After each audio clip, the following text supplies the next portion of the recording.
Chaque dimanche matin en live, retrouvez de 10h à 12h le réveil des sorcières. Et oui, mes très chers witches, il est 11h01 et j'ai avec moi notre très cher invité qui est Jace. Coucou Jace. Bonjour Alina. Ça va bien mon petit Jace? Ça peut aller, ça va mieux que l'autre jour quand on s'est parlé, je suis remis. Ah, tant mieux. Alors je vais mettre des poussières d'étoiles si ça va mieux. Pardon? Non, je mets des poussières d'étoiles puisque ça va mieux, c'est notre petit truc ici sur Witches Radio. Je mets des poussières d'étoiles. C'est un peu comme l'autre jour, là je t'entends assez mal en fait. Alors ça doit venir de ta connexion, puisque alors moi je t'entends aussi un petit peu de loin, j'avoue. Mais je peux rien y faire en fait, je suis désolé. Ah bah là ça va mieux là.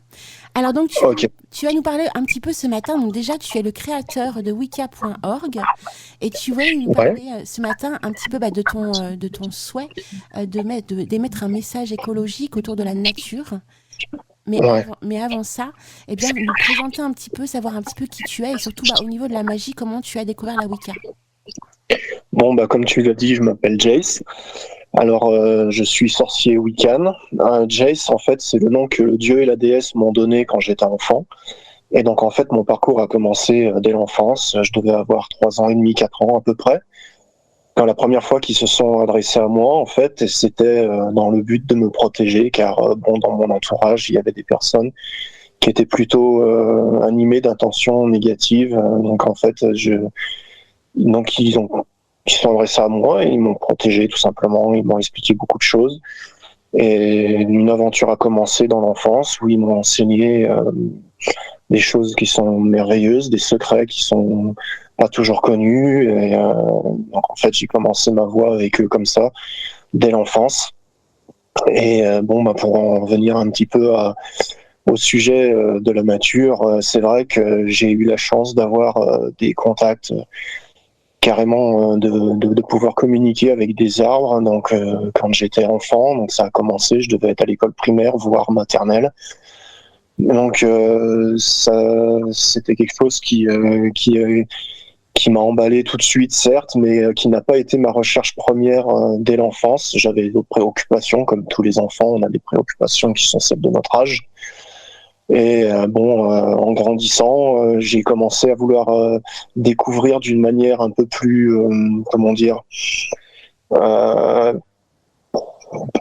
plus directe les choses dont m'avait parlé le dieu et la déesse, et donc à m'intéresser un petit peu à différents courants de religion, de croyances, de différentes pratiques. Certaines qui m'ont permis de me rendre compte que le dieu et la déesse me disaient absolument la vérité depuis toujours. Donc en fait, il y a des courants religieux qui ne m'ont pas plu et d'autres qui m'ont apporté quelque chose. Donc dans tous les cas, même quand ça m'a pas plu, ça m'a apporté quelque chose, ça m'a apporté des arguments pour défendre certaines valeurs. Et dans d'autres cas, ça m'a apporté, comme par exemple la pratique du Qigong, qui pour moi est en quelque sorte une partie de la magie chinoise. En fait, ça fait partie de la médecine chinoise. Qigong veut dire travail avec l'énergie, donc c'est un peu ce qu'on fait en sorcellerie, on apprend à orienter les énergies, à les utiliser. Et donc en fait, avec le Qigong, j'ai appris un peu toutes ces choses, donc que le dieu et la déesse m'avaient déjà enseigné dès l'enfance. Et arrivé à une certaine époque, je me suis orienté un petit peu plus sur la nature. C'était un appel, en fait, on va dire, au plus profond de mon être, donc en fait de m'approcher des plantes et des arbres. J'aimais aller me promener dans la nature, et c'est là que j'ai commencé à découvrir en fait une relation avec les plantes et les arbres comme des personnes avec lesquelles on peut échanger et les voir comme des frères et des sœurs en fait. Et ce qui m'a amené à en venir à vouloir propager ce message d'écologiste de la Wicca, qui selon moi est un message écologiste, où personnellement j'ai découvert que quand on aborde une promenade dans la nature comme étant au milieu de ses frères et sœurs, on commence à voir les plantes et les arbres comme des personnes, comme des frères et des sœurs. On en vient à communiquer avec eux, parce qu'en fait eux ils répondent à cette considération qu'on a d'eux, ils le sentent, ils commencent à communiquer avec nous, et donc il y a un échange d'énergie, de pensée, même si c'est pas forcément des mots qu'on entend les premiers temps, on va ressentir des émotions, des sensations, on va avoir une perception qui va évoluer. Et c'est un peu le message qu'on veut transmettre aux gens par le site lawicca.org. Donc en fait, on parle un peu de magie verte, on parle de magie élémentale, on parle de beaucoup de choses. Il y a beaucoup d'articles sur la sorcellerie en général, donc divers sorts, des choses dans le genre. Et donc en fait, il y a aussi cet échange comme on retrouve dans le chamanisme. Donc par exemple, on sait que les chamans en Amérique du Sud, donc en Amazonie, ils ont une communication avec les plantes, ils les considèrent comme des sœurs et ils communiquent avec. Et bon, je crois qu'en magie verte, beaucoup de Wiccans pratiquent la magie verte. Donc quand on est une sorcière verte en général, même quand on n'est pas Wiccan, on va, quand on peut habiter dans un coin où on peut aller se promener à la campagne et qu'on n'est pas obligé d'aller faire dans un de nos courses dans un magasin bio, on va demander à la plante la permission et on peut arriver à commencer à avoir une échange. Et donc certains parmi les Wiccans en tout cas, et puis je pense beaucoup de sorcières vertes, ont ce rapport qu'ont les chamans d'Amazonie avec les plantes et les arbres. Donc c'est-à-dire qu'il y a une véritable communication. C'est quelque chose qu'on n'arrive pas à faire tout de suite, mais qui vient avec le temps, comme je l'expliquais tout à l'heure. Mais en fait, ça commence par déjà considérer les plantes et les arbres comme des personnes, et il y a quelque chose qui se passe. C'est une quête spirituelle, en fait. Et, moi, arrivé à une époque, je me suis orienté sur cette recherche-là, et pour le site lawicca.org, j'en suis venu à le créer avec des personnes que j'ai rencontrées dans mon parcours. Il y a eu des échanges, et donc en fait, il y a eu ce désir de créer ce site web pour partager ces connaissances, cette perception-là, et donc en fait transmettre ça aux gens. Et donc en fait maintenant on en est à faire ce message écologiste et humaniste de la Wicca que tu peux lire sur le site web, où en fait on aimerait convaincre tous les sorciers, les sorcières, et puis aussi les chamans, s'il y en a qui nous lisent, je sais pas, les druides, de partager un peu plus ça avec nos contemporains, nos frères et sœurs humains, dans le but d'améliorer notre société. Donc en fait c'est un peu le but, quoi. Et donc voilà pourquoi je t'ai contacté pour passer à la radio ce matin, pour parler un peu de tout ça, donc de ce message écologiste et humaniste. Donc en fait c'est pas uniquement d'aimer les paysages, d'aimer la nature dans le sens, être amoureux de la nature dans le sens d'aimer les jolis paysages. C'est pas considérer les arbres et les plantes comme du décor, c'est une approche différente. C'est se réconcilier avec le monde naturel, si tu veux, parce que je crois que, on va dire à la préhistoire, les humains qui étaient sur Terre avaient ce rapport que les chamans dans certaines régions du monde ont conservé, donc avec les plantes et les arbres. Et donc il y avait le monde naturel comprenait les humains, et c'est que les humains, dans une recherche de pouvoir, un petit peu dans des luttes de pouvoir dans lesquelles ils se sont lancés entre eux, ils se sont séparés un petit peu de ce monde-là, et c'est la raison pour laquelle les plantes, les arbres et les animaux ont cessé à un moment de nous parler par la pensée. Il y a eu une rupture. On s'est séparés, les animaux sont restés avec les plantes et les arbres dans leur coin, et nous on a fait notre bout de chemin, et un peu d'une manière assez malheureuse parfois. On le voit un petit peu dans les guerres qu'il y a à notre époque, et toutes ces choses, pas qu'à notre époque, qu'il y a eu au cours de l'histoire de l'humanité. Et donc le but, c'est d'apporter ce message humaniste et aussi écologiste pour rapprocher les humains, se réconcilier avec le monde naturel et se réconcilier aussi entre nous, en fait. Et je crois que les sorciers, les sorcières, en fait, c'est un peu comme les druides en leur temps. Ils sont censés être des sages dans notre société. Et c'est un petit peu un devoir, selon moi, qu'ils auraient de communiquer ça. Déjà, premièrement, à leurs enfants, mais ça, je pense que la plupart des gens qui sont dans la spiritualité, comme ça, de magie verte, de chamanisme, de druidisme, de Wicca, le font. Ils en parlent à leurs enfants, ils en parlent un peu à leurs proches. Enfin, dans leurs proches, ça dépend lesquels, parce que c'est vrai qu'on peut être passé pour des extraterrestres. Beaucoup sont obligés de cacher un petit peu leurs croyances. Mais il y a peut-être des moyens de commencer à en parler. parler un petit peu de culture, par exemple, ça peut être un moyen d'aborder ça avec quelqu'un. Tu sais, on peut parler, par exemple, dire à quelqu'un, hein, qu'est-ce que tu penses de ces Indiens d'Amazonie qui ont ce rapport avec les plantes et les arbres et qui vivent en paix avec eux. Donc on peut commencer à aborder des thèmes comme ça, simplement d'un point de vue culturel, et voir comment les gens réagissent. Ça peut être une belle manière de commencer à tâter un peu le terrain et arriver à transmettre par notre manière de parler, du moins s'y efforcer, un petit peu toute cette magie, parce que quand on est en relation avec les plantes et les arbres, comme je le décrivais tout à l'heure, quand on va se promener dans la nature, on est attentif à eux, et en fait, que cette évolution spirituelle commence à prendre son chemin, ça prend forme, on change intérieurement, et on devient, j'ai envie de dire qu'on devient meilleur, en fait. Et ça, le transmettre aux autres, qu'ils arrivent à le sentir dans nos paroles. J'aimerais que ça soit le cas quand je parle, je n'en sais rien. Par écrit, il y a des gens qui me contactent des fois par rapport au site web et qui me disent, il y a eu des commentaires du genre que c'était le message écologiste et humaniste de la Wicca, et il y avait quelque chose de féerique, de magique. Ça donne du courage à continuer, parce qu'on se rend compte qu'on a atteint un petit peu notre objectif. Mais pour l'instant, il y a trop peu de gens qui nous contactent pour nous parler de ce message. Je suis surtout contacté par des gens qui demandent des rituels, qui demandent une aide, qui demandent des renseignements de ce genre, mais peu de gens m'abordent sur le message écologiste et humaniste de la Wicca. C'est un peu dommage, parce que on aimerait vraiment qu'il y ait un changement, donc peut-être que si on pouvait transmettre une image différente de la sorcellerie et de la Wicca que celle qui a été transmise sur les chaînes de télévision dans les années 80 et 90, où il y avait des sorciers qui pratiquaient des envoûtements, parfois dans le but d'handicaper des gens. Ça nous a porté préjudice, toutes ces émissions de télévision, c'était pour faire sensation, et donc en fait ça a donné une mauvaise image de ce qu'est la sorcellerie.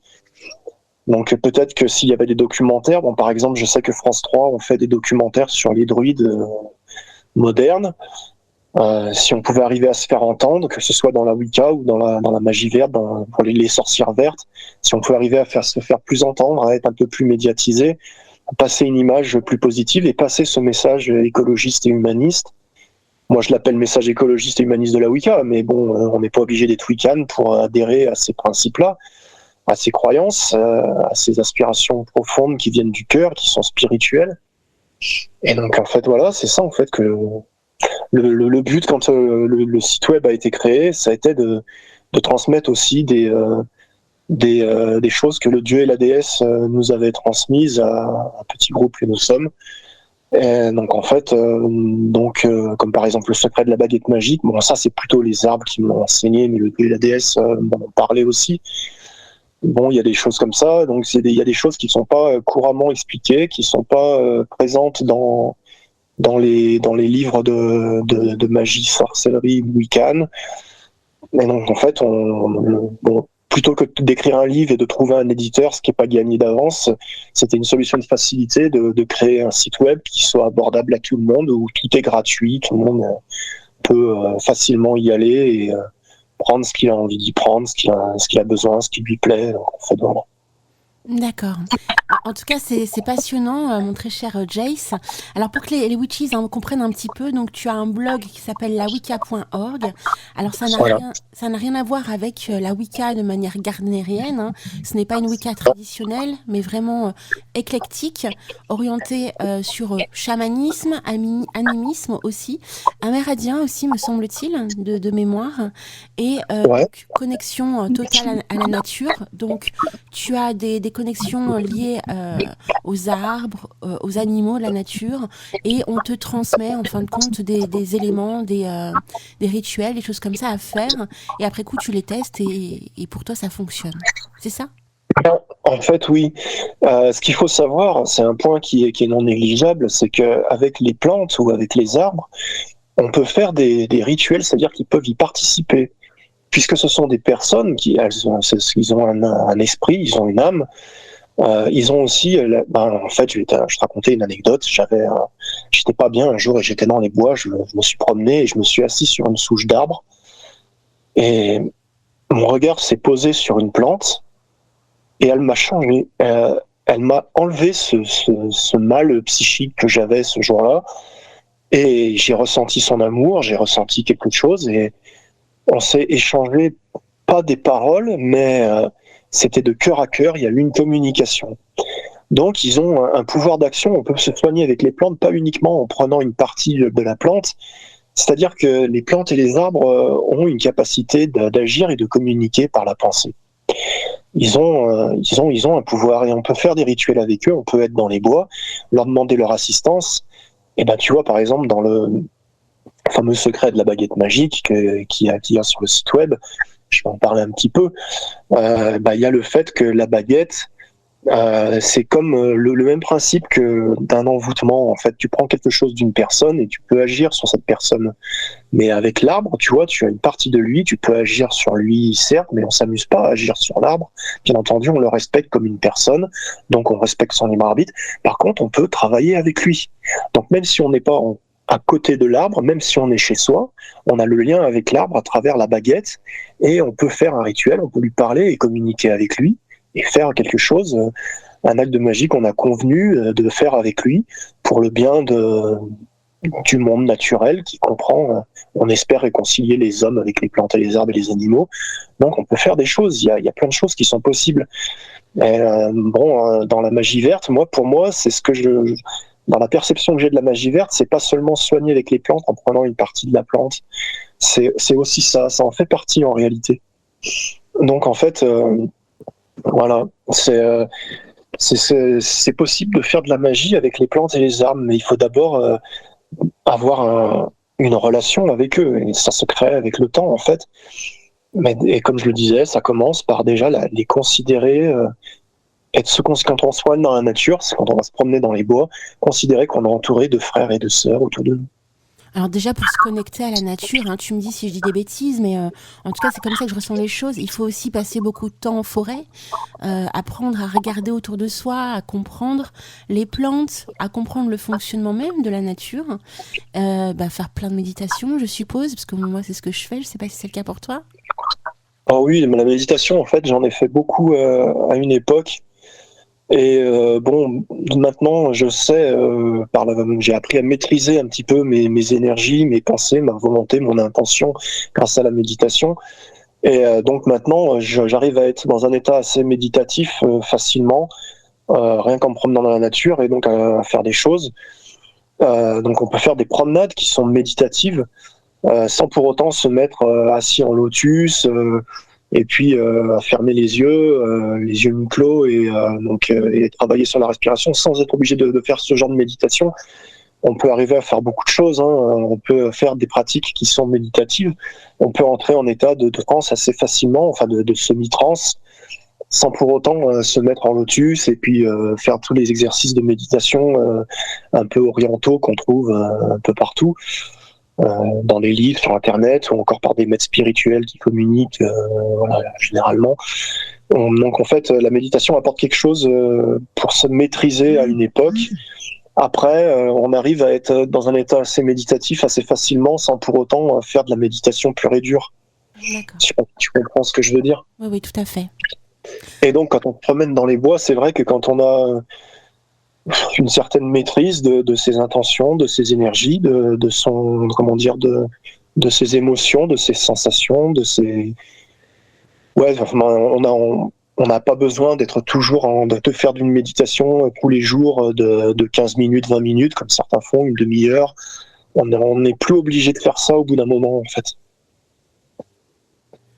Oui, ça devient automatique, en fait. Ça devient instinctif, en fait. Ça t'habite. Disons que ça devient un mode de vie différent, en fait.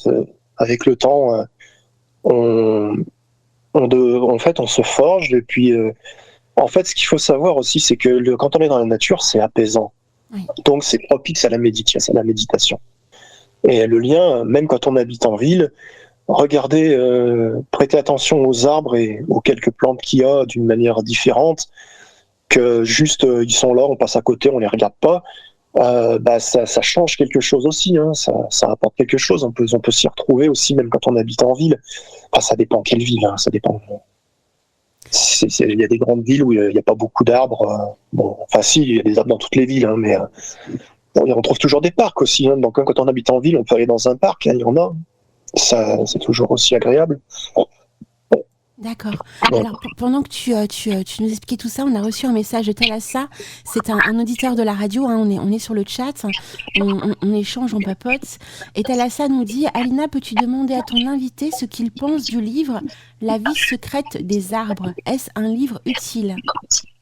La vie secrète des arbres, alors je ne l'ai pas lu. Moi, étant donné que j'ai fait ma recherche directement au contact de la nature, j'ai pas nécessairement acheté des livres sur tout ça, en fait. Donc, pour les auditeurs, il vaut mieux éviter de demander des conseils sur les livres. Moi, ceux que j'ai aimés personnellement, si je dois parler de livres, j'aime profondément le guide complet de la sorcellerie selon Buckland. Il y a beaucoup de choses très intéressantes et en général, il aborde les choses d'une manière assez...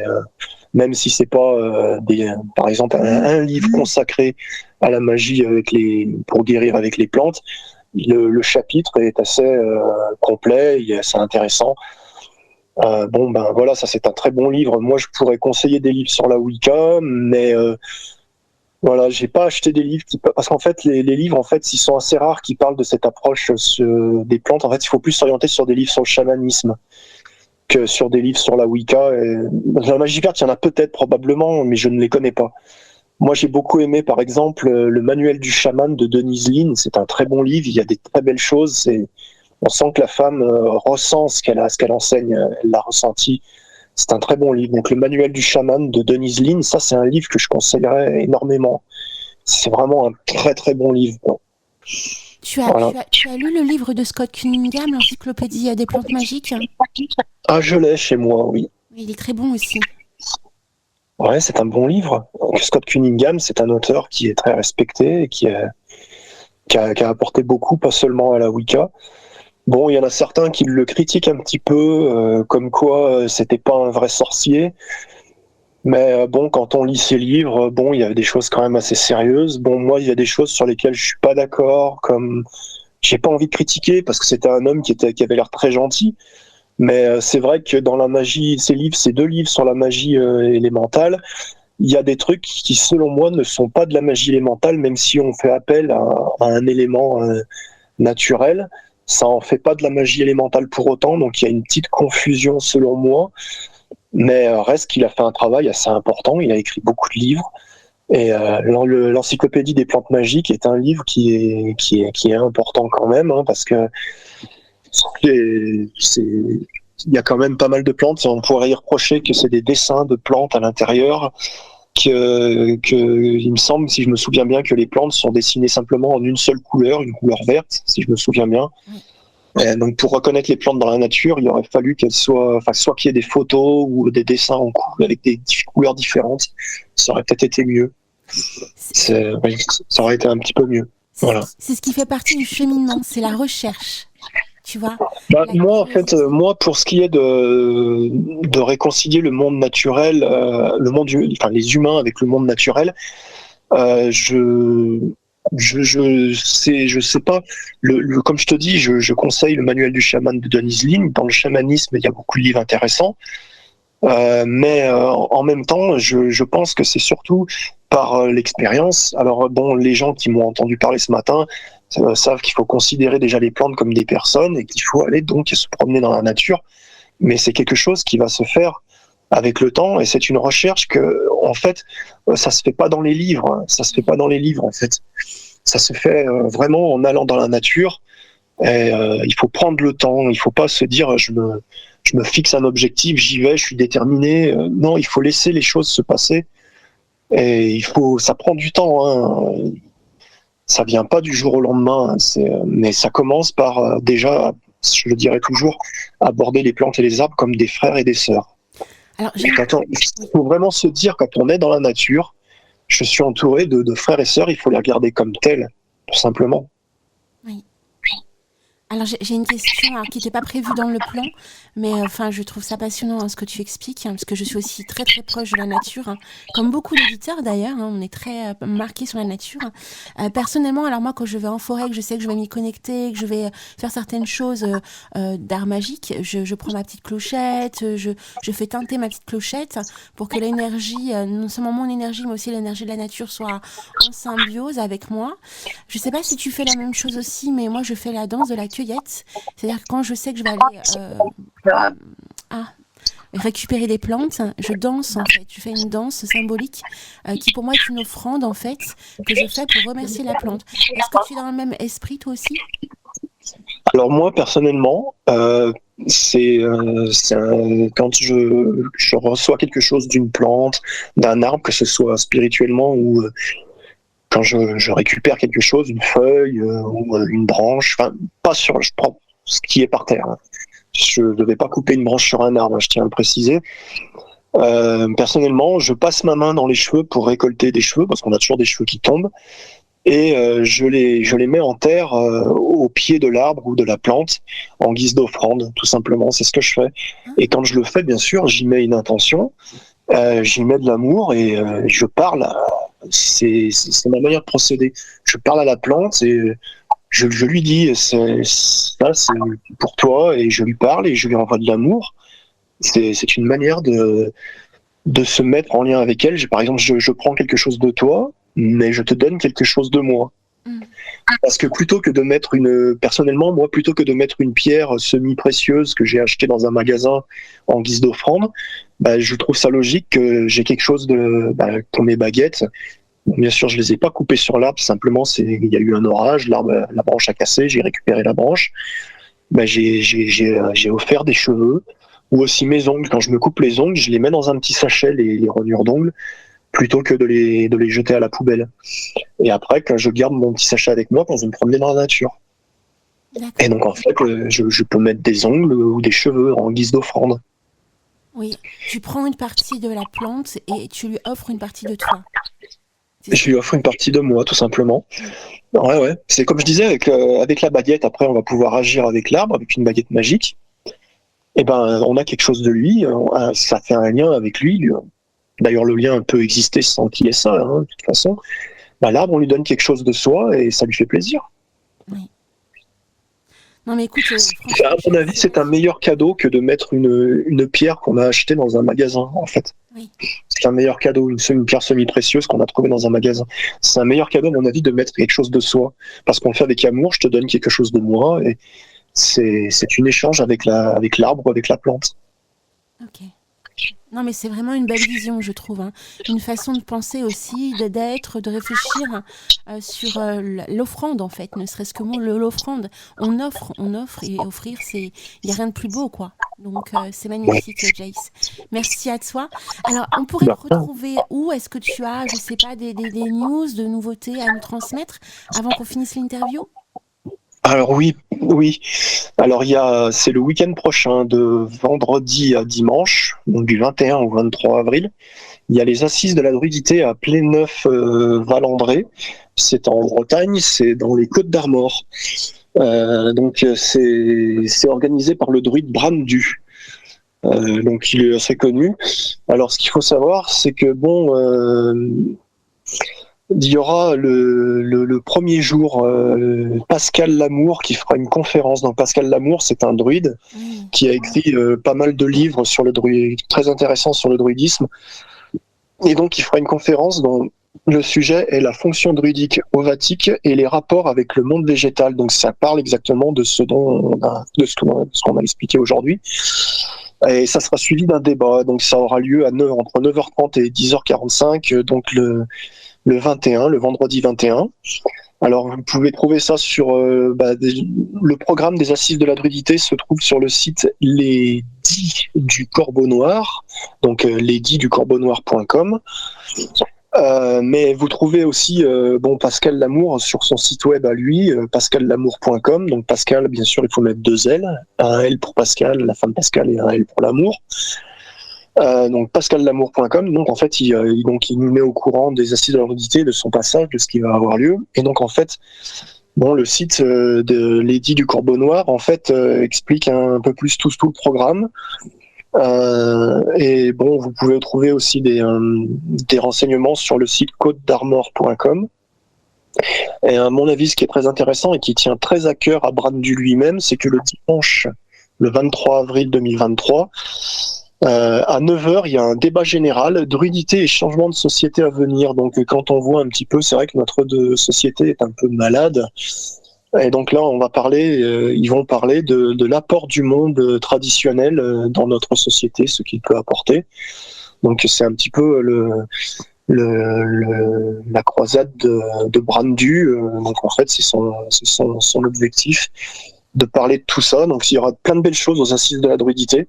Donc pour ceux qui peuvent aller, c'est quand même le week-end prochain. Donc ceux qui ont la possibilité d'y aller, à mon avis, le programme sera très intéressant. Et moi personnellement, malheureusement, je pourrais pas y aller. J'avais un projet d'y aller, mais je suis retardé par d'autres projets, donc que je vais être obligé de chez moi de réaliser. Et malheureusement, je peux pas y aller. Je suis bien déçu.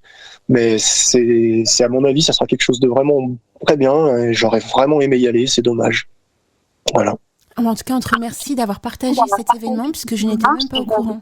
Ouais. Merveilleux, ouais. On transmettra les informations aux auditeurs, hein, les liens et tout ça sur la page Facebook de la radio. Merci à toi en tout cas, mon très cher Jace. C'est gentil. On te fait de gros bisous et on se laisse avec la musique donc Imperium. Donc c'est une des musiques que tu aimes beaucoup également. Et Alors moi, oui, si je peux en parler légèrement, vite fait pour présenter Laboratorium Piesny. J'espère que tu t'es pas trompé de titre. C'est un titre qui s'appelle Osztezeko. Oui, c'est ça. Je suis pas sûr de le prononcer correctement parce que c'est du polonais et je parle pas polonais. Donc c'est un groupe de 7 femmes qui en fait font des chants. Donc c'est polyphonique. Donc en fait, il y a pas dans le morceau qui va passer aujourd'hui, mais il y a des tambours chamaniques, il y a des instruments toujours acoustiques dedans. Pour préciser un truc, elles définissent leur musique comme de la musique spirituelle médecine. Spiritual médecine musique, c'est comme ça qu'elles appellent leur musique. Donc en fait, voilà, et donc ce titre, je l'avais découvert dans une vidéo qui s'appelait, parce qu'elle a été retirée de YouTube, je sais pas pourquoi, qui s'appelait Connexion avec DS Lune. Donc là, je suis pas sûr que la chanson parle de la déesse, mais en tout cas, voilà, je l'ai découvert comme ça. Et bon, il y avait un autre titre qui s'appelle Karen Fish et Devosé, je sais pas si je prononce comme il faut encore une fois parce que c'est du polonais, je crois. Qui est enfin, je t'enverrai le lien en privé si tu peux passer cette chanson plus tard dans une autre émission. Elle est vraiment magique et donc en fait le clip aussi, parce que si les gens peuvent aller le voir sur YouTube, il est assez beau. Il y a une ambiance qui fait un peu païenne où on les voit en train de faire des fumigations, donc tout ça. C'est assez magique.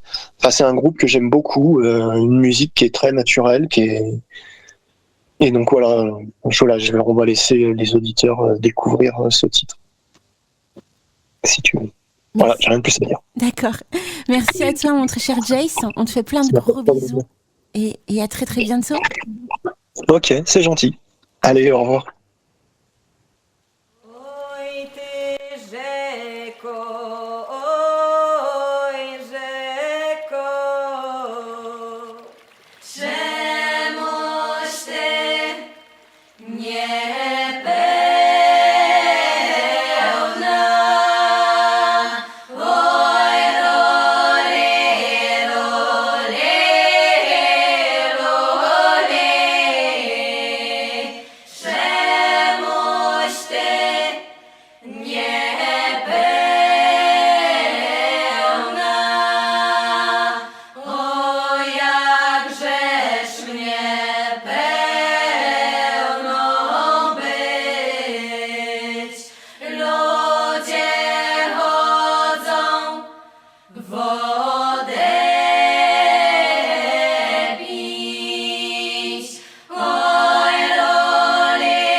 Ko